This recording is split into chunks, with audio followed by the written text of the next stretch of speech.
పూర్వం రోజుల్లో రాగి జావను ఎక్కువగా తీసుకునేవారు. కానీ ప్రస్తుత కాలంలో అయితే కాల్షియాన్ని అందించే ఇతర ఆహారాలు కూడా మనకు అందుబాటులో ఉన్నాయి.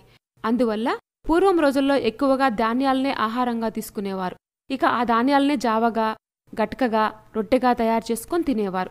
శారీరక శ్రమ చేసేవారు ఎక్కువగా ధాన్యాలను ఖచ్చితంగా తీసుకోవాలి. శ్రమ చేసేవారికి తగినంత శక్తిని అందించటంలో చాలా ఉపయోగపడతాయి. అలాగే రాగులు కూడా ధాన్యాలే.